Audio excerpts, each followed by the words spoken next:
স্বাগত এখন দুপুরে পুরো আয়োজনের সাথে আছি আমি ইসরাত মুক্তি এবং আমি নাইম আবির।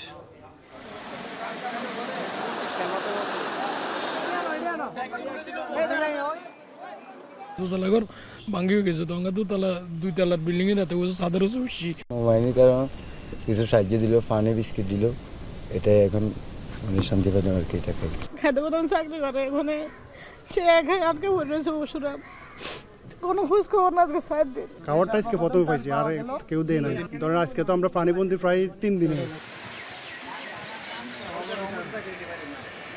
রাত্রে এমন পানি হয়েছে, নেটের উপর দিয়ে পর্যন্ত পানি হয়েছে। এখন পানিটা একটু নর্মালে গেছে, কমতেছে। সব তলিয়ে গেছে, মাছ এবং শশী রবি যা আছে সবই তলিয়ে গেছে। মুক্তি, এই মুহূর্তে সব থেকে শঙ্কার বিষয়ে যে বন্যা হচ্ছে সেটি, তবে ফেনী এবং নোয়াখালীতে ধীরে ধীরে বন্যার যে পানি সেটি আসলে নামতে শুরু করেছে, তবে ত্রাণ সংকটে কিন্তু বিপর্যস্ত হয়ে পড়েছে জনজীবন। তবে আমি উল্টো চিত্র কিন্তু কুমিল্লাতে, সেখানে কিন্তু এখনো বন্যার পানি কমেনি এবং যদি একটু বলি এখন পর্যন্ত 7 জেলায় কিন্তু 20 জনের প্রাণহানির খবর পাওয়া গেছে এবং আমরা যেটা জানি যে টিএসসিতে গণত্রাণ সংগ্রহের কর্মসূচি চলছে, সেখান থেকে কিন্তু খাবার স্যালাইন এবং পানি বিশুদ্ধকরণ ট্যাবলেট চাওয়া হচ্ছে। এখন দুপুরে নিয়ে রয়েছে বিস্তারিত।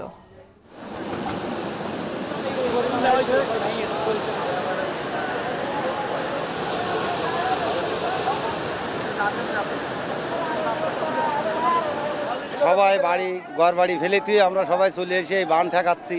আমরা কাজকাম করছি বাড়ি বাতের জন্য। দুর্যোগে ভাঙন ভেঙে যাওয়ার পরে আমরা খুব অসুবিধায় আছি। প্রতি বছর ভাঙন ভাঙতেছে আর প্রতি বছর আমরা খালি কর্মে ভিতরে আছি।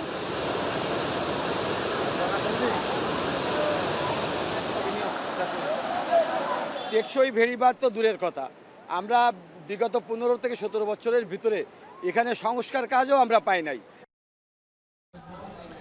আবির, বাঁধ ভেঙে ভাসিয়ে নিয়ে যাচ্ছে খুলনার পাইকগাছার গ্রামের পর গ্রাম, সেখানে পানিবন্দী রয়েছেন অন্তত 30,000 বাসিন্দা এবং অনেকের আমনের ক্ষেত ভেসে গেছে, মাছের ঘের ভেসে গেছে। যদিও বাঁধ রক্ষা করবার জন্য গ্রামবাসী আসলে চেষ্টা চালিয়ে যাচ্ছেন।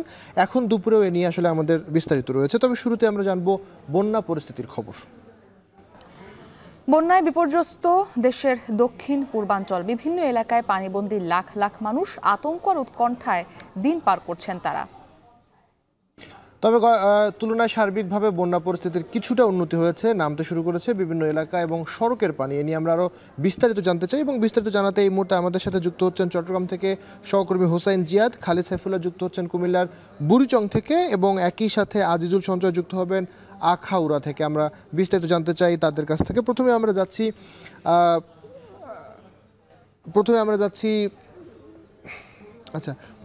যাচ্ছি কুমিল্লা এবং সেখানকার আমরা সবশেষ জানবো। কুমিল্লা থেকে আমাদের সাথে যুক্ত হবেন খালিদ সাইফুল্লাহ। কুমিল্লার এই মুহূর্তে অবস্থা কি? আমরা যেহেতু জানছিলাম যে নোয়াখালী এবং ফেনীর পানি কিছুটা নামতে শুরু করেছে, কুমিল্লার অবস্থা একটু বলবেন। আবির, কুমিল্লার পানি কিন্তু বাড়তে শুরু করেছে, কারণ গোমতীতে যে পরিমাণে পানি ছিল বিপদসীমার 172 সেন্টিমিটার উপর দিয়ে, সেখানে মাত্র 32 সেন্টিমিটার পানি কিন্তু কমেছে। আরও কিন্তু বিপদসীমার উপরে 132 সেন্টিমিটার উপর দিয়ে কিন্তু এখনও গোমতীতে পানি প্রবাহিত হচ্ছে।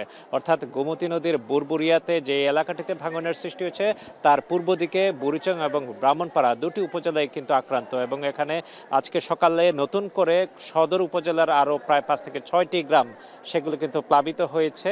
এভাবে যদি পানি প্রবাহ চলতে থাকে, এভাবে যদি বন্যায় আক্রান্তের পরিমাণ বাড়তে থাকে, তাহলে কিন্তু একটি বড় ধরনের বিপর্যয় দেখা দিচ্ছে। আমরা দেখতে পাচ্ছি যে এখানে যারা কাজ করছেন তারা বলছেন যে দুর্গত এলাকায় মানুষদের মধ্যে কিন্তু দুর্ভোগ বাড়ছে। বিশেষ করে সর্বপ্রথম বন্যায় আক্রান্ত মানুষদেরকে উদ্ধার করাই হচ্ছে এখন বড় চ্যালেঞ্জ। উদ্ধারকর্মীরা কাজ করছেন, বিভিন্ন স্বেচ্ছাসেবী সংগঠন এবং শিক্ষার্থীরা বিভিন্ন জায়গা থেকে আসছেন, তারা কিন্তু তাদের কাছে পৌঁছানো যাচ্ছেন ত্রাণ নিয়ে, কেউ উদ্ধার করছেন। এখানে বোটের বেশ স্বল্পতা রয়েছে, ইঞ্জিন চালিত বোট এবং স্পিড বোট সেগুলো যদি থাকতো তাহলে হয়তো বা উদ্ধার কাজ আরও বেশি গতিশীল হতো এবং আশ্রয় কেন্দ্রগুলোতে, আমি যেই জায়গাটিতে আছি এটি হচ্ছে ভরসার স্কুলের একটা আশ্রয় কেন্দ্র। এখানে প্রায় 5 থেকে 600 মানুষ কিন্তু আশ্রয় নিয়েছেন। কিন্তু এখানে যে সমস্যাটি, এখানে নিরাপদ পানির অভাব এবং এখানে যে মানুষজন যে ব্যবহারের জন্য যে পানি ব্যবহার করবেন সেইটারও কিন্তু সুযোগ নেই, যেহেতু এখানে বিদ্যুৎ বিচ্ছিন্ন এবং যার ফলে কিন্তু মোবাইল নেটওয়ার্কেরও বিপর্যয় হয়েছে এবং যত দুর্গম এলাকার দিকে যাওয়া হচ্ছে তা সেখানে কিন্তু মানুষজন আরও বেশি বিপাকে পড়ছেন। কারণ দুর্গত মানুষজন তাদের উদ্ধারের জন্য যে তথ্যটি জানাবেন তার জন্য কিন্তু যে মোবাইল নেটওয়ার্কে মোবাইলের সংযোগ প্রয়োজন সেগুলো কিন্তু ব্যাহত হচ্ছে। এভাবে কিন্তু মানুষজন আসলে নানা রকম দুর্ভোগের চিত্র আমাদেরকে বলছে, দুর্ভোগের কথা বলছেন। এদিকে যে ভয়াবহ বন্যা তৈরি হয়েছে, কুমিল্লার প্রায় 14টি উপজেলা কিন্তু আক্রান্ত হয়েছে, বেশ কয়েকটি নদীর পানি উপচে কিন্তু সেই উপজেলাগুলো প্লাবিত, যার ফলে বিস্তীর্ণ এলাকায় মাছের ঘের, মাছ ভেসে গেছে, ফসলের ক্ষতি হয়েছে ব্যাপকভাবে, কারণ আমনের একটি মৌসুম ছিল এবং কুমিল্লার বিস্তীর্ণ এলাকায় কিন্তু সবজি উৎপাদন হয়ে থাকে, সেগুলো কিন্তু মারাত্মকভাবে ক্ষতিগ্রস্ত হয়েছে। তো এইভাবে আসলে বন্যার যে ভয়াবহতা আমরা দেখছি, যে গোমতীর পানি সেটি যদি আসলে না কমে কিংবা যেগুলো কমছে সেগুলো কিন্তু জনপদে বাড়ছে, জনপদে লোকালয়ে প্রবেশ করার কারণে সেখানে কিন্তু মারাত্মক দুর্ভোগ তৈরি হচ্ছে, দুরবস্থা তৈরি হচ্ছে। এখানে যারা আশ্রয় কেন্দ্রগুলোতে অবস্থান করছেন তারা বলছেন যে কাছাকাছি অর্থাৎ শহর থেকে যে আসার পথগুলো রয়েছে সেখানে যারা আসছেন তারা আসলে সামনে যেই আশ্রয় কেন্দ্রগুলো আছে সেখানেই ত্রাণ দিচ্ছেন, কিন্তু গহীন এলাকাগুলোতে খাবার পৌঁছানো যাচ্ছে না, শুকনো খাবার দিয়ে আসা হচ্ছে কিংবা তারা যে রান্না করে খাবেন সেই সুযোগটি আসলে নেই। বিশেষ করে উত্তর দিকে ব্রাহ্মণপাড়া এবং বুড়িচংয়ের পূর্ব দিকের যেই জায়গাগুলো রয়েছে, শঙ্কুচাইল সহ আশেপাশের যে এলাকাগুলো রয়েছে সেই এলাকাগুলোতে কিন্তু মানুষজন খুব দুর্ভোগে আছেন, তাদের কাছে খাবার পৌঁছানোর প্রয়োজন তারা বলছেন। বিভিন্নভাবে উদ্ধারকর্মীরা আসছেন কিন্তু নৌকার অভাবে কিন্তু তারা আসলে তাদের কাজগুলো করতে পারছেন না। এখানে বানভাসী মানুষরা যারা বন্যা আক্রান্ত তারা বলছেন যে এখানে আসলে সরকারি সহযোগিতা আরও ব্যাপকভাবে বাড়ানো প্রয়োজন, কারণ মানুষজনকে উদ্ধার করা না গেলে হয়তো বা আরও বেশি বিপর্যয় তৈরি হতে পারে। কুমিল্লার এই এলাকায় আসলে প্রতিদিনই আমরা স্বেচ্ছাসেবকদের অংশগ্রহণ দেখছি, বেশ তারা কিন্তু তৎপর রয়েছেন, এখানে কাজ করছেন। মেডিকেল টিম আমরা একটু আগে দেখেছিলাম এসেছেন।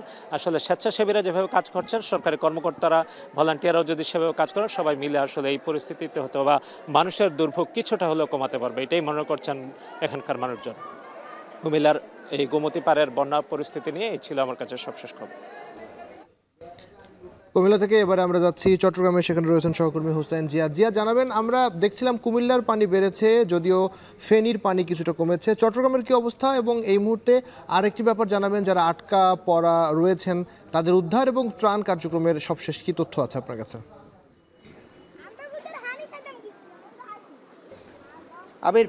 চট্টগ্রামের পানি কিন্তু ধীরে ধীরে কমতে শুরু করেছে। বিশেষ করে আমরা যে এলাকাগুলোতে আছি, করেরহাট, ফটিকছড়ি, রাউজান, রাঙ্গুনিয়া, সেদিকের পানি অনেকটাই কমে এসেছে। এবং আমি যেখানে আছি করেরহাট, সেটি ফেনীর একেবারে লাগোয়া যে অঞ্চলগুলো একেবারে বিপর্যস্ত, তার কাছাকাছি জায়গাগুলোতে আমরা আছি। এখনো পর্যন্ত এখানে আপনি দেখবেন যে একতলা সমান পানি, এটি একেবারে সড়কের ধারের একটি গ্রামের চিত্র আমরা দেখাতে পাচ্ছি, যেটিতে এখনো পর্যন্ত আমরা দেখছি যে একতলা সমান পানিতে টইটুম্বুর হয়ে আছে এবং ডুবে আছে বলা যায়। এবং এখানে গতকাল পর্যন্ত পানির পরিমাণ আরও বেশি ছিল, তবে 1 থেকে 2 ফুট পর্যন্ত সকাল থেকে পানি কমেছে যদিও, তবুও অবস্থা কিন্তু খুবই ভয়াবহ, বিপর্যস্ত। আসলে এখানকার গ্রামের পর গ্রাম জনশূন্য হয়ে পড়েছে এখানকার পুরো গ্রাম, এবং মানুষজন কোনোরকম প্রাণ ভয়ে এখান থেকে মানুষ আশ্রয় কেন্দ্রগুলোতে অবস্থান নিয়েছেন, আত্মীয় স্বজনের বাড়িতে অবস্থান নিয়েছেন।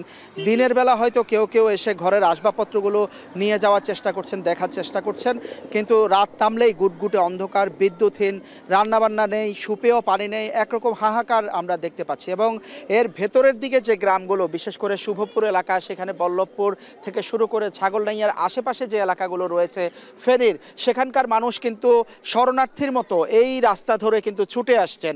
তারা সেখানকার অবস্থা বলছিলেন যে সেখানে কিন্তু দোতলা পর্যন্ত, দোতলার ছাদে গিয়ে শত শত মানুষ এখনো উদ্ধারের অপেক্ষায় আছে।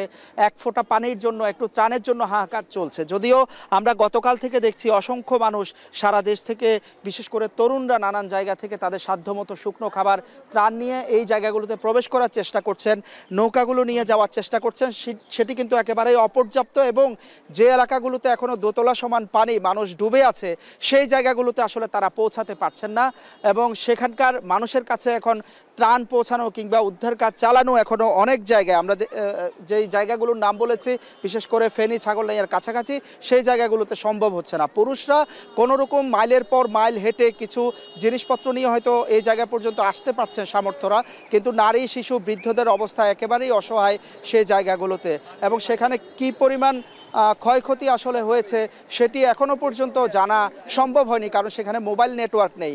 দেশের নানা প্রান্ত থেকে স্বজনরা এখানে পর্যন্ত আসছেন তাদেরকে উদ্ধারের জন্য, কিন্তু এখানে আসার পর তাদের সাথে যোগাযোগ করা আসলে সম্ভব হচ্ছে না কারো পক্ষে। আপনি নিশ্চয়ই দেখছেন যে ত্রাণ বা আসবাব সামান্য আসবাব যেটি ছিল ঘরে, সেটি এইভাবে মাথায় নিয়ে, কাঁধে করে নিয়ে মাইলের পর মাইল হেঁটে হেঁটে আসলে সবাই আসছেন। কেউ কেউ বলছিলেন যে সাঁতরিয়ে তারা কোনো রকম যখন মাটির নাগাল পেয়েছেন তখন থেকে তারা হাঁটা শুরু করছেন। এবং যেটি আমরা বলছিলাম যে চট্টগ্রামে কিন্তু এই পর্যন্ত বন্যায় প্রায় 5 জনের মৃত্যুর খবর আমরা নিশ্চিত হয়েছি। জেলা প্রশাসন যেই খবর আমাদেরকে দিয়েছে তাতে এখনও পর্যন্ত 119টি আশ্রয়কেন্দ্রে প্রায় 14,000 মানুষ অবস্থান নিয়েছে এবং প্রায় 2,60,000 মানুষ চট্টগ্রাম এবং আশেপাশের ইউনিয়ন এলাকাগুলোতে পানিবন্দী অবস্থায় আছে। আবির, আমরা চট্টগ্রামের খবর শুনছিলাম, এবারে আমরা যেতে চাই ব্রাহ্মণবাড়িয়া অর্থাৎ আখাউড়ার গাজীর বাজার থেকে যুক্ত হয়েছেন সহকর্মী আজিজুল সঞ্চয়। একই রকম অবস্থা আমরা চট্টগ্রামেও দেখছি, পানি কোথাও কমেছে, কোথাও এখনো পর্যন্ত রয়েছে। বিশেষ করে ব্রাহ্মণবাড়িয়ার অবস্থা, আপনি যেখানে আছেন সেখানকার পরিস্থিতি জানাবেন এবং একই সাথে যারা আটকা পড়েছে তাদের ত্রাণ কার্যক্রম ব্যাহত হচ্ছে কিনা সেটিও বলবেন।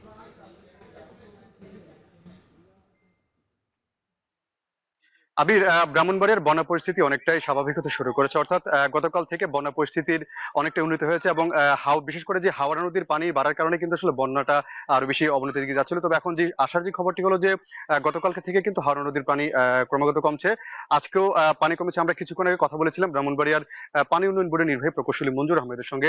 তিনি জানিয়েছেন যে আসলে এখন হাওড়া নদীর পানি কিন্তু গত 24 ঘন্টায় অনেকটাই কমে গিয়েছে এবং এখন বিপদসীমার 54 সেন্টিমিটার নিচ দিয়ে এখন পানি প্রবাহিত হচ্ছে, যার ফলে আসলে বাসাবাড়ি থেকে কিন্তু আসলে যেসব এলাকাগুলো বন্যা দুর্গত ছিল সেখান থেকে কিন্তু এখন পানি সরতে শুরু করে গিয়েছে। তবে আসলে একটি সমস্যা কিন্তু এখন দেখা দিচ্ছে যে আসলে বাসাবাড়ি থেকে একটা পানি নেমে গেলেও কিন্তু বাড়িতে কিন্তু আসলে এই যে ময়লা পানি ঢোকার কারণে আসলে কিন্তু এখন দুর্গন্ধের কারণে মানুষজন এখন বাড়িতে টিকে থাকাটা তাদের কষ্টদায়ক হয়ে যাচ্ছে। এছাড়া কিন্তু টয়লেট এবং যে টিউবওয়েল ছিল সেগুলো কিন্তু আসলে পানি গত 3 দিন ধরে পানি নিচে থাকার কারণে সেগুলো কিন্তু আসলে অনেকটাই দূষিত হয়ে গিয়েছে, যার ফলে আসলে এখন বিশুদ্ধ খাবার পানি কিন্তু একটি সংকট দেখা দিয়েছে। এছাড়া টয়লেটেরও কিন্তু একটি সমস্যা হচ্ছে বলে আমাদেরকে জানিয়েছেন দুর্গত এলাকার বাসিন্দারা।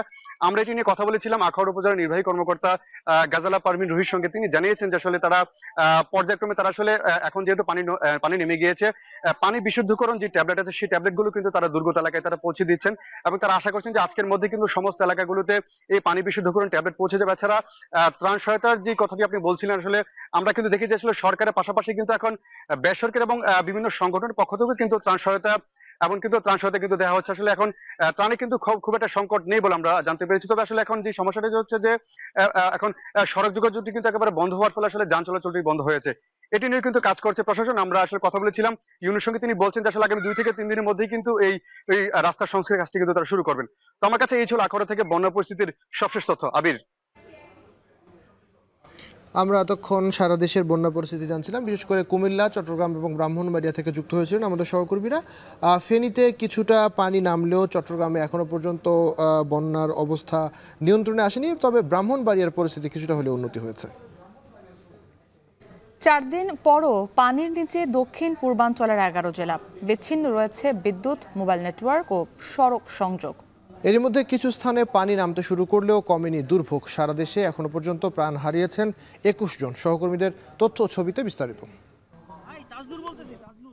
সার্বিক বন্যা পরিস্থিতির কিছুটা উন্নতি হলেও এখনও যোগাযোগ বিচ্ছিন্ন ফেনীর বেশিরভাগ এলাকা। এখনও পানির নিচে জেলা শহর। বন্যা কবলিত বেশিরভাগ এলাকায় বন্ধ বিদ্যুৎ সরবরাহ। টাওয়ার অকেজো হয়ে ব্যাহত হচ্ছে মোবাইল সংযোগ সেবা। ঢাকা চট্টগ্রাম রুটের ফেনীর অংশে 3 দিন ধরে বন্ধ রয়েছে সড়ক ও রেল যোগাযোগ। সার্বিক যোগাযোগ বিচ্ছিন্ন থাকায় স্বজনদের খোঁজ পাচ্ছেন না অনেকে। দেখা দিয়েছে খাবার ও বিশুদ্ধ পানির সংকট। তা যদি স্পিড বোটের ধারণ ক্ষমতা যদি 15 থেকে 16 জন হয়, ওনারা 15 জনের জায়গায় 14 জনে হচ্ছে উদ্ধারকারী, তাহলে উদ্ধার করবে কাকে ওরা?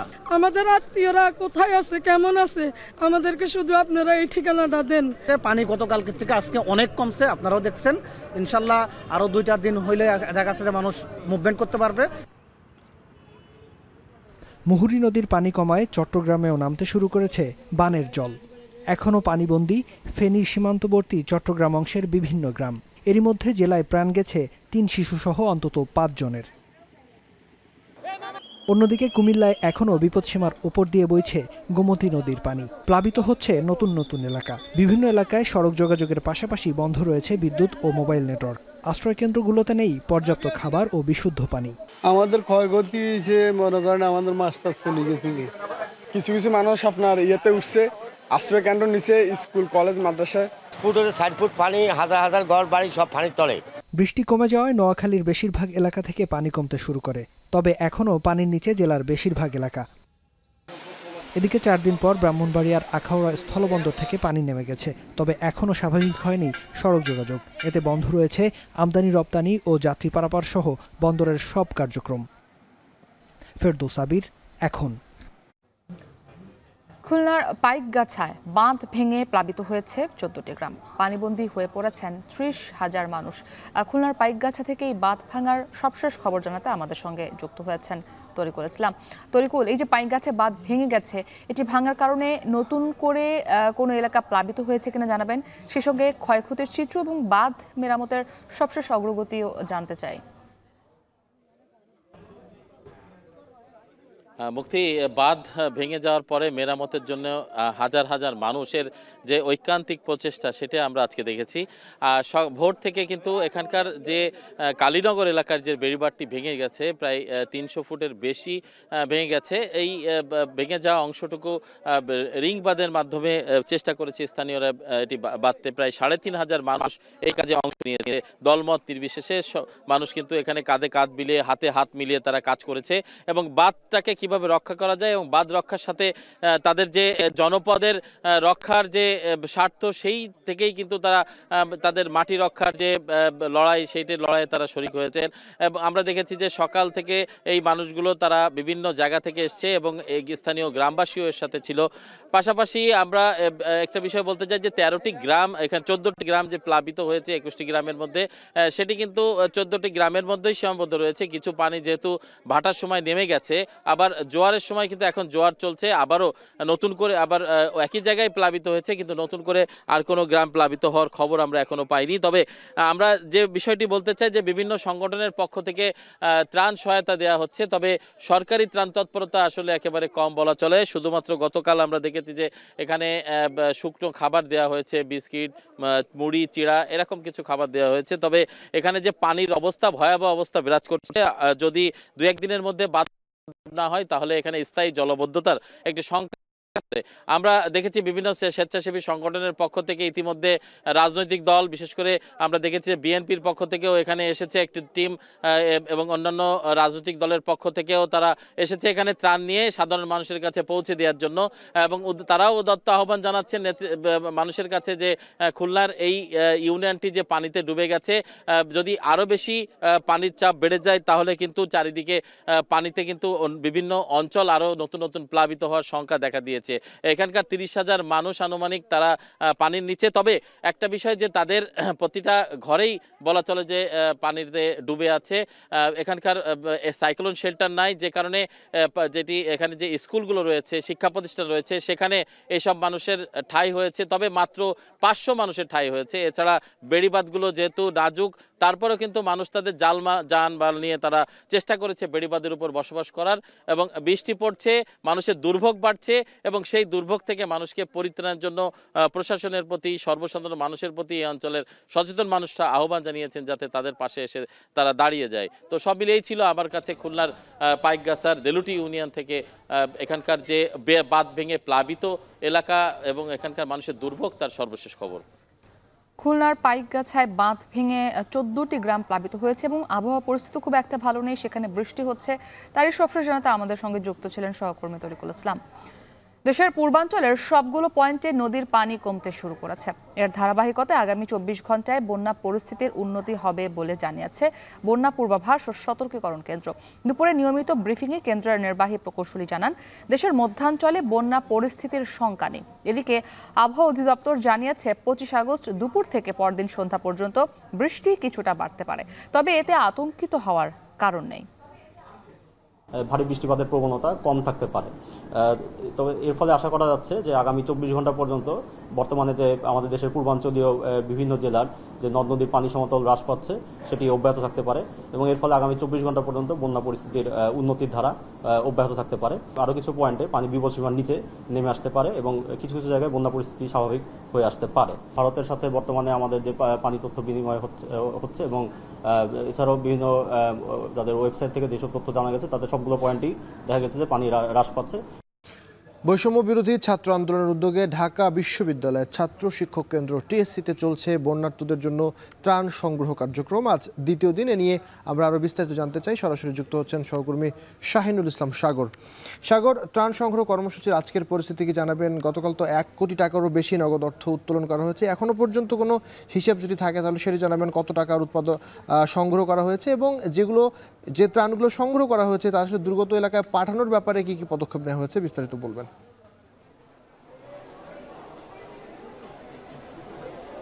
আবির, ঢাকা বিশ্ববিদ্যালয়ের ছাত্র শিক্ষক কেন্দ্র টিএসসিতে সকাল থেকে আমি অবস্থান করছি। এখানে আপনি যে প্রশ্নটি করলেন যে ত্রাণ নিয়ে যাওয়া যে ব্যবস্থা, সেটাই এখন পর্যন্ত 20 ট্রাক এখান থেকে ত্রাণ 4টা যে বন্যা কবলিত 4 জেলা, অর্থাৎ অনেকগুলো জেলা আছে, তার মধ্যে 4টি জেলাতে পাঠানো সম্ভব হয়েছে। সেগুলো হচ্ছে নোয়াখালী, কুমিল্লা, ফেনী এবং ফেনী, এই 4টি জেলাতে নেওয়া সম্ভব হয়েছে। আর এখানকার যে ত্রাণ সংগ্রহের যে বিষয়টা সেটি হচ্ছে যে আপনারা জানেন যে গত বুধবার বৈষম্য বিরোধী ছাত্র আন্দোলনের নেতাকর্মীরা ত্রাণ নেওয়ার যে কর্মসূচি সেটি দিয়েছিল। তারপর থেকেই বৃহস্পতিবার, শুক্রবার 2 দিন ত্রাণ নেওয়া হয়েছে। প্রথম দিন প্রায় 29 লাখ টাকার বেশি উত্তোলন করা হয়েছে। দ্বিতীয় দিন 1,42,50,197 টাকা সংগ্রহ করা হয়েছে এবং এখন পর্যন্ত গত 2 দিনের চেয়ে আজকে সর্বোচ্চ সংখ্যক উপস্থিতি এখানে লক্ষ্য করা যাচ্ছে। যদিও এটার কতটা উঠছে সেটা ঠিক রাত 10টার পরে বৈষম্য বিরোধী ছাত্র আন্দোলনের পক্ষ থেকে প্রেস ব্রিফিং করবেন, সেখানে জানাবেন, ঘোষণা করবেন আজকে কত টাকা এবং কত কি সংগ্রহ হলো সে বিষয়টি। তো তবে বলা যায় যে গত 2 দিনের চেয়ে আজকের হিসাবটা আরেকটু বাড়তে পারে বলে জানিয়েছেন। অর্থাৎ গতকাল শুক্রবার ছিল, সেক্ষেত্রে অর্ধবেলা মোটামুটিভাবে তাদের সেরকম মানুষের আসা যাওয়া সেরকম ছিল না এখানে। আজকে যেহেতু শুক্রবারের পরের দিন, অর্থাৎ এই যে চলতি সপ্তাহের যে শুরুর দিন, সেদিন একেবারেই সকাল থেকে শুরু করে এখন পর্যন্ত মানুষের একেবারে লোকারণ্য টিএসসির মধ্যে। আমি প্রবেশ পথে যখন গিয়েছিলাম সেখানে দাঁড়িয়ে থাকার মতো জায়গা হচ্ছিল না। পরবর্তীতে আমরা ভেতরে এসেছি। আমরা এখন যে জায়গাটিকে অবস্থান করছি সেটা হচ্ছে ঢাকা বিশ্ববিদ্যালয় যে টিএসসির প্রবেশ পথ দিয়ে মানুষ বুথে যে ত্রাণ জমা দিচ্ছে সেখান থেকে একজন আরেকজনকে দিচ্ছে। এভাবে একজনকে আরেকজনকে দেওয়ার মাধ্যমে তারা কিন্তু একদম এখানকার যে ক্যাফেটেরিয়া আছে সেখানে ত্রাণগুলো এসে জমা পড়ছে। তবে সবকিছু মিলিয়ে বলা যায় যে বন্যা কবলিত মানুষের যে পাশে দাঁড়ানোর যে অবস্থান সেটি দলমত নির্বিশেষে সর্বস্তরের মানুষের, এমনকি রিক্সা চালক থেকে কাজের বুয়া থেকে শুরু করে আমরা যাদেরকে একেবারে ছন্নছাড়া মানুষ বলি, তারাও কিন্তু নিজে না পেরে অন্যের কাছ থেকে সংগ্রহ করে এনে এখানে জমা দিয়ে যাচ্ছেন। তো এই ছিল আমরা থেকে সবশেষ তথ্য। আবির, ঢাকা বিশ্ববিদ্যালয়ের টিএসসিতে চলছে বৈষম্য বিরোধী ছাত্র আন্দোলনের উদ্যোগে ত্রাণ সংগ্রহ কার্যক্রম। সেই খবর জানছিলাম, সহকর্মী শাহিনুল ইসলাম সাগর যোগ দিয়েছিলেন। দেখছেন এখন দুপুর।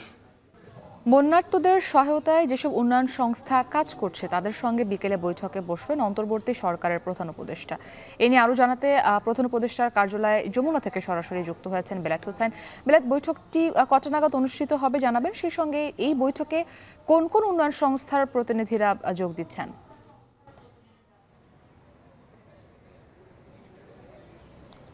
ধন্যবাদ মুক্তি। আমরা দেখেছি কিছুক্ষণের মধ্যেই কিন্তু বিভিন্ন উন্নয়ন সংস্থার কর্তা ব্যক্তিরা তারা কিন্তু প্রধান উপদেষ্টার কার্যালয় যমুনায় কিন্তু আসা শুরু করেছেন। এর মধ্যেই কিন্তু কয়েকটি উন্নয়ন সংস্থা তারা ভিতরে প্রবেশ করেছেন। বিকাল 3টা নাগাদ বৈঠকটি শুরু হবে। প্রধান উপদেষ্টা নিজেই তাদেরকে ডেকেছেন এই সার্বিকভাবে যে বন্যা পরিস্থিতি বাংলাদেশে চলছে সেই বন্যা পরিস্থিতি নিয়ে তাদের সঙ্গে আলাপ আলোচনা করবেন, তাদের পক্ষ থেকে কি করার আছে এবং প্রধান উপদেষ্টার কার্যালয় তাদের সঙ্গে কিভাবে সমন্বয় করবে, সব বিষয় নিয়ে মোটামুটি আলোচনা হবে বলে আমরা বিভিন্ন সূত্র মারফত জানতে পেরেছি। বলা যায় এখানে দেশি বিদেশি বিভিন্ন উন্নয়ন সংস্থায় কিন্তু এই বৈঠকে যোগ দেওয়ার কথা রয়েছে। বিশেষ করে যারা আসলে বিভিন্ন দুর্যোগকালীন সময় যারা সাধারণ মানুষদেরকে নিয়ে যারা কাজ করে থাকেন তাদেরকে নিয়েই কিন্তু আজকের এই বৈঠক, আজকের এই সভা ডক্টর মোহাম্মদ ইউনূস প্রধান উপদেষ্টা তিনি ডাক দিয়েছেন।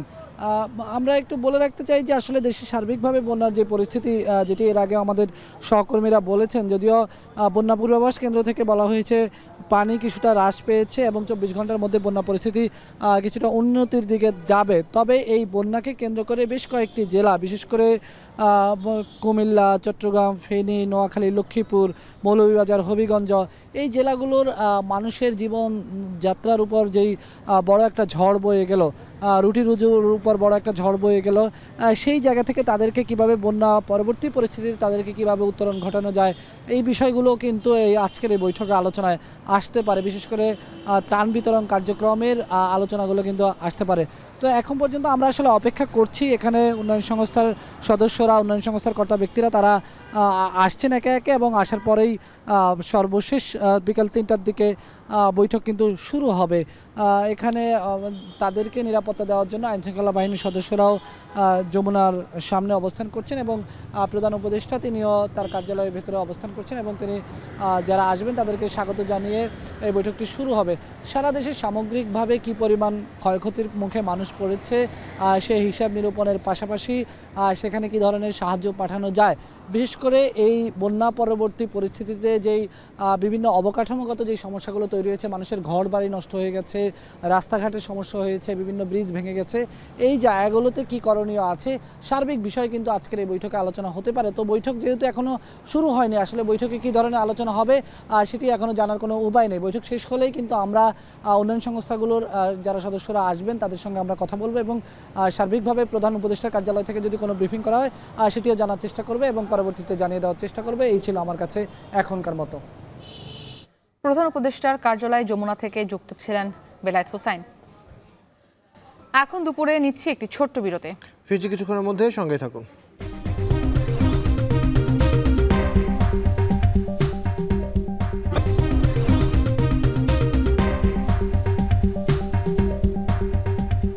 পেলাম বিরতির পর দেখছেন এখন দুপুর। দেশের দক্ষিণ পূর্বাঞ্চলের চলমান বন্যার তেমন প্রভাব পড়েনি রাজধানীর কাঁচা বাজারে। গত সপ্তাহের দামেই চলছে সবজির বেচাকেনা। ব্যবসায়ীরা বলছেন সবজির যোগান আসে পশ্চিমাঞ্চল থেকে, তাই বন্যার প্রভাব নেই বাজারে। বন্যার অজুহাতে যাতে দাম না বাড়ে সেজন্য সার্বক্ষণিক নজরদারির তাগিদ দিয়েছেন ক্রেতারা। এছাড়া স্থিতিশীল রয়েছে মাছ মাংসের দাম। আরও জানাচ্ছেন মাঝারি মন।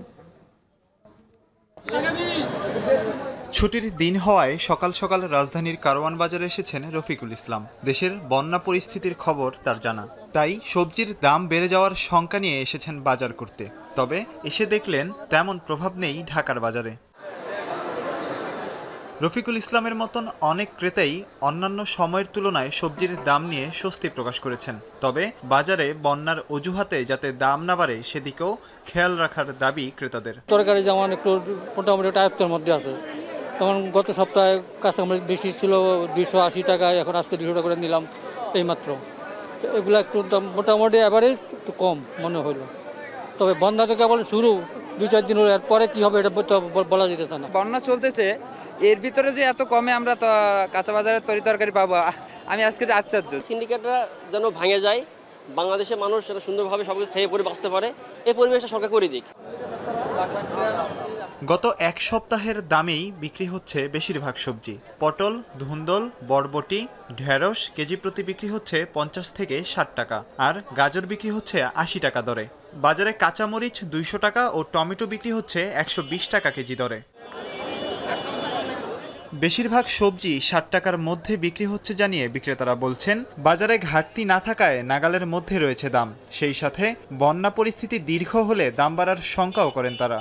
আমার কাছে 28-30টা আইটেম আছে, 28-30টা আইটেমের ভিতরে 2-3টা আইটেম হলো তুলনামূলক একটু বেশি, আর বাকি আইটেমগুলো এখনো মানুষের নাগালের ভিতরে। মরিচ গত সপ্তাহ ছিল 300-320 টাকা, আর এই সপ্তাহ হলো 200 টাকা। বৃষ্টির জন্য অনেকে ঘর বাড়ি ডেবে গেছে, অনেকে কৃষকরা দেখা যাচ্ছে ক্ষেতের থেকে মাল তুলতে পারবো না, অনেক সবজি নষ্ট হয়ে গেছে।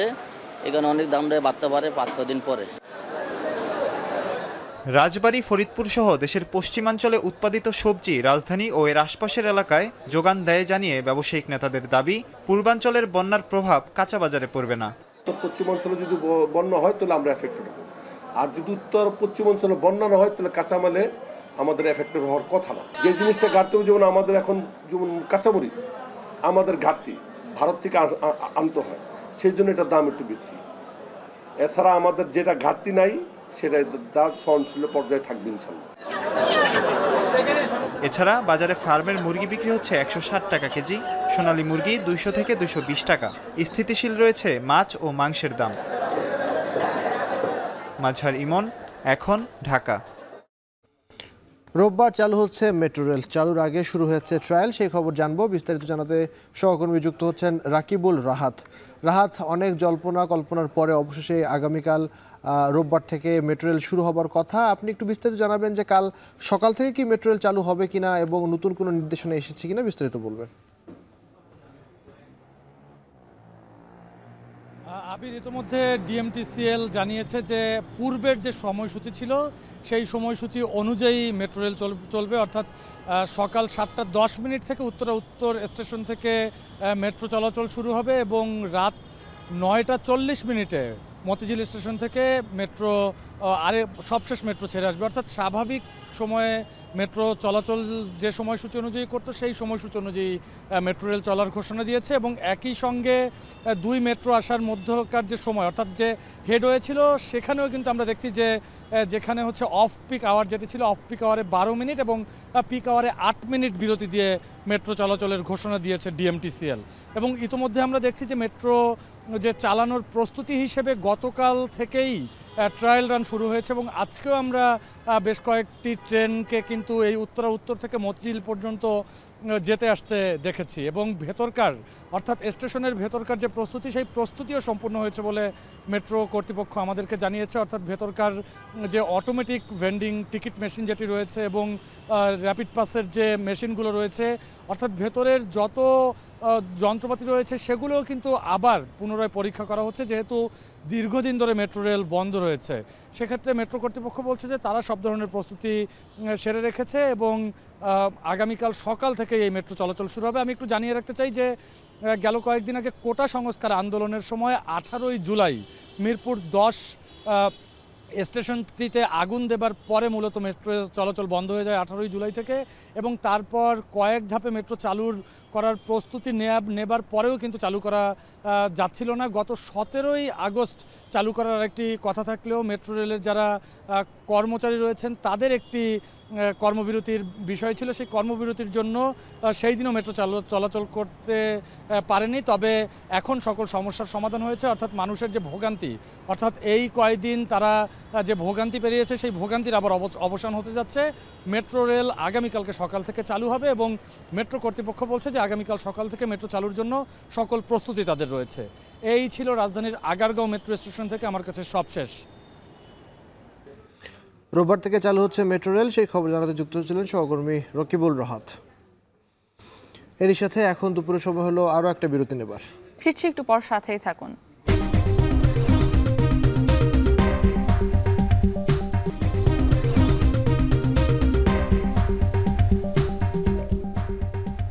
বিরতির পর আবারও ফিরে এলাম।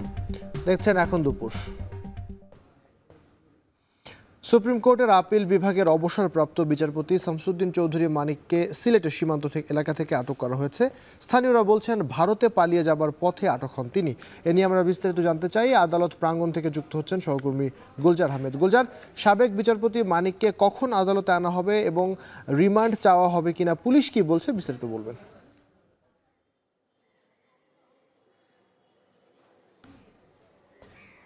দেখুন, আইনি যে প্রক্রিয়া আছে সেই প্রক্রিয়ার মধ্যে আসলে পুলিশ সাবেক যে বিচারপতি শামসুদ্দিন চৌধুরী মানিক তাকে আদালতে তোলার কথা জানিয়েছে। প্রথম দিকে পুলিশ থেকে বলা হয়েছিল যে 12:30 থেকে 1টা বা 2টার মধ্যে তোলা হবে। কিছুক্ষণ আগে বর্তমানে যাদের নিয়ন্ত্রণাধীন বা যাদের তত্ত্বাবধানে রয়েছে কানাইঘাট পুলিশের ভারপ্রাপ্ত কর্মকর্তা, তিনি জানিয়েছেন বিকেল 4টা নাগাদ তাকে সিলেটের জেলা ও দায়রা জজ আদালতে তাকে তোলা হবে। ইতিমধ্যে তাকে আদালতে তোলার জন্য যে ধরনের প্রস্তুতি রাখার দরকার দরকার সেই ধরনের প্রস্তুত প্রশাসনিকভাবে নেওয়া হয়েছে এবং আমরা দেখেছি যে আইনশৃঙ্খলা বাহিনীর বিশেষ করে পুলিশি নিরাপত্তা আদালত পাড়ায় বা আদালত এলাকায় আসলে জোরদার করা হয়েছে। আপনারা নিশ্চয়ই জানেন যে গতকাল রাতে মূলত 11:30টার দিকে সিলেটের যে কানাইঘাট সীমান্ত, কানাইঘাট উপজেলার দোনা সীমান্তে, সেখান থেকে তাকে আটক করা হয় এবং প্রথমে তিনি ভারতে পালিয়ে যাওয়ার চেষ্টা করছিলেন। এরকম পরিপ্রেক্ষিতে সাধারণ মানুষের সামনে পড়লে তারাই সীমান্ত রক্ষাকারী বাহিনী যারা আছে বিজিবির হাতে তুলে দেয়। পরবর্তীতে ভোররাতে বিজিবি পুলিশের কাছে হস্তান্তর করে এক্ষেত্রে পুলিশ যেটি জানিয়েছে যে যেহেতু সাবেক বিচারপতি মানিকের বিরুদ্ধে আরও 2টি মামলা রয়েছে, তার পাশাপাশি আজকে যে আদালতে তোলা হবে সেই আদালতে রিমান্ডের বিষয়টি এখনও তারা স্পষ্ট করেনি। যদি সীমান্ত পার হওয়ার বা অবৈধভাবে সীমান্ত অতিক্রম করার চেষ্টাকালে যে ঘটনাটি ঘটেছে তার প্রেক্ষিতে যদি মামলা হয়, সেই মামলার পরিপ্রেক্ষিতে আসলে আদালতে রিমান্ডের ব্যাপারটি উঠে আসতে পারে। তো সব মিলিয়ে আমরা বলতে পারি যে আমরা এখনও অপেক্ষামান, বিশেষ করে গণমাধ্যম কর্মী যারা আছেন তারা সেই দুপুর থেকেই তারা অপেক্ষা করছেন এবং আইনশৃঙ্খলা রক্ষাকারী বাহিনীও রয়েছে। হয়তোবা বিকেল 4টা নাগাদ তাকে আদালতে তোলা হতে পারে। যদি আসা হয় তাহলে পরবর্তী সংবাদে হয়তোবা আপনাদেরকে এ ব্যাপারে আরও বিস্তারিত জানাতে পারবো। আবির। সিলেট সীমান্ত দিয়ে ভারতে পালিয়ে যাওয়ার সময় আটক হয়েছে শামসুদ্দিন চৌধুরী মানিক, সেই খবর জানাচ্ছিলেন সহকর্মী গুলজার আহমেদ। 10 দিনের রিমান্ড শেষে সালমান এফ রহমান ও আনিসুল হককে আজ কোর্টে তোলা হবে। সে খবর জানাতে আমাদের সঙ্গে যুক্ত হয়েছেন আরিফ হোসেন। আরিফ, সালমান এফ রহমান ও আনিসুল হককে আজ কখন আদালতে তোলা হবে এবং রিমান্ডে তাদের কাছ থেকে কি কোনো গুরুত্বপূর্ণ তথ্য পাওয়া গেছে কি না, বিস্তারিত জানাবেন। মুক্তি, এখন পর্যন্ত সালমান এফ রহমান এবং আনিসুল হককে আদালতে তোলা হয়নি, কারণ আমরা যে বিষয়টি জানতে পেরেছি দুপুরের পর অর্থাৎ 3:30 থেকে 4টা নাগাদ তাদের আদালতে তোলা হবে। তারা এই মুহূর্তে ডিবি অফিসে আছেন। শুধু সালমান এফ রহমান অথবা আনিসুল হক না, তাদের সাথে জুনায়েদ আহমেদ পলক, সাবেক মন্ত্রী দীপু মনি এবং ডিজিএফআই এর অফিসার যাকে আয়নাঘরের জনক হিসেবে ভাবা হতো সেই জিয়াউল আহসানকেও তোলা হবে। আমরা যে বিষয়টি জানতে পেরেছি এখন পর্যন্ত সালমান এফ রহমান এবং আনিসুল হকের 10 দিনের রিমান্ড কিন্তু আজকে শেষ হয়েছে। এছাড়া জুনায়েদ আহমেদ পলক তারও 10 দিনের রিমান্ড ইতিমধ্যেই শেষ হয়েছে এবং যিনি দীপু মনি ছিলেন তার 4 দিনের রিমান্ড ছিল, সেটিও শেষ হয়েছে। জিয়াউল আহসানের ছিল 8 দিন। তাদের এই যে তারা ডিবি অফিসে ছিলেন, তাদের তদন্তে যে বিষয়টি পুলিশ আমাদেরকে জানিয়েছে, এখন পর্যন্ত গুরুত্বপূর্ণ তথ্য পেয়েছে কিভাবে আর্থিক কেলেঙ্কারি করা হয়েছে। অর্থাৎ 36,000 কোটি টাকা, যেই টাকাটি ব্যাংক থেকে নিয়েছিল সালমান এফ রহমান, সেই টাকা কিভাবে নিয়েছে এবং কোন কোন খাতে ব্যবহার করেছে, সেই টাকা অবৈধভাবে নিয়েছে কিনা, এই সব কিছু বিষয়ে তদন্ত করে দেখেছে ইতিমধ্যেই পুলিশ। এছাড়া আনিসুল হককে দিয়ে কিভাবে বিরোধী মতকে আইনের মাধ্যমে অর্থাৎ কোর্টের মাধ্যমে দমন করা হয়েছে, কিভাবে তাদের কে বিচারের আওতায় এনে শাস্তি দেওয়া হয়েছে এবং কাদের কাদের তথ্য না থাকার পরও তাদের বিচার করা হয়েছে, এমন কিছু তথ্য আমরা জানতে পেরেছি যেগুলো আনিসুল হকের কাছ থেকে বের হয়ে এসছে। গুরুত্বপূর্ণ তথ্য এমনটা পুলিশের মাধ্যমে আমরা জানতে পেরেছি। অপরদিক থেকে জিয়াউল আহসান, যিনি আয়নাঘরের জনক এবং ফোনে আড়ি পেতে মানুষের তথ্য নেয়ার ব্যাপারে যার বিভিন্ন সময় অভিযোগ ছিল, সেই বিষয়গুলো তাকে জিজ্ঞাসাবাদ করা হয়েছে। যিনি গুরুত্বপূর্ণ তথ্য দিয়েছেন এবং বিরোধী দলকে বিভিন্নভাবে তুলে নিয়ে গুম খুনের পিছনে তিনি জড়িত ছিলেন এবং কিছু অভিযোগ তার বিরুদ্ধে রয়েছে এবং সেই বিষয়গুলো নিয়ে সরকারের পক্ষে অর্থাৎ আগের যে সরকার ছিলেন বাংলাদেশ আওয়ামী লীগ, তার পক্ষে তিনি কাজ করেছেন এবং বিভিন্ন সময় তাদেরকে তথ্য সহায়তা করে এবং বিভিন্ন ব্যক্তিকে, গুরুত্বপূর্ণ ব্যক্তির একটি লিস্ট তৈরি করেছিলেন বাংলাদেশের, যার মধ্যে জামাত বিএনপির লোকজন বেশি ছিল এবং এই লোকজনকে বাসার থেকে বিভিন্নভাবে সাদা পোশাকে আইন শৃঙ্খলা রক্ষাকারী বাহিনীর পরিচয় তুলে নেওয়া হয়েছে এবং বছরকে বছর যাদেরকে আয়না ঘরে আটকে রাখা হয়েছে এবং পরবর্তী সময় তাদেরকে কিছু কিছু ব্যক্তিকে গুম করে ফেলা হয়েছে, এমন কিছু অভিযোগ রয়েছে যেগুলো জিয়াউল আহসানের বিরুদ্ধে ছিল। তাদেরকে এই সব বিষয়ে গুরুত্বপূর্ণ তথ্য দিয়েছে এমনটা আমাদেরকে জানিয়েছে। অপরদিকে জুনায়েদ আহমেদ পলক, যিনি বিভিন্ন সময়ে অর্থাৎ বিভিন্ন আন্দোলনে ইন্টারনেট সহ বিভিন্ন ধরনের জিনিসপত্র স্লো করে দেওয়ার ব্যাপারে, যোগাযোগ মানুষের বিচ্ছিন্ন করে দেওয়ার ব্যাপারে যার বিরুদ্ধে অভিযোগ ছিল, তিনিও সেই অভিযোগের বিষয়ে গুরুত্বপূর্ণ তথ্য তার কাছ থেকে পেয়েছে। সবকিছু মিলিয়ে এখন পর্যন্ত আমরা যে বিষয়টি জানতে পেরেছি, 3:30 থেকে 4টার মধ্যে তাদেরকে ডিবি অফিস থেকে এনে এই যে সিএমএম কোর্ট রয়েছে, সিএমএম কোর্টে তোলা হবে। পরবর্তীতে তার রিমান্ড চাওয়া হবে কিনা সে বিষয়টি ওই সময় বোঝা যাবে, কারণ এখন পর্যন্ত পুলিশের পক্ষ থেকে রিমান্ড চাওয়া হবে কিনা পুনরায় সে ধরনের কোনো তথ্য দেয়নি। তবে এই সব ব্যক্তিদের শুধু এই একটি মামলা না, আরও বিভিন্ন জায়গায় কয়েকটি মামলা হয়েছে, যার ফলে সেই মামলাগুলোকেও তাদের অ্যারেস্ট দেখিয়ে পুনরায় আবার রিমান্ড চাওয়া হতে পারে বলে আমরা জানতে পেরেছি। শেষ করছি এখন দুপুর। এখন টেলিভিশন ওয়েবসাইটে দেখতে ভিজিট করুন www.ekhon.tv। এছাড়াও ফেসবুকে দেখুন facebook.com/tv.ekhon আর ইউটিউবে দেখুন youtube.com/c/ekhon tv।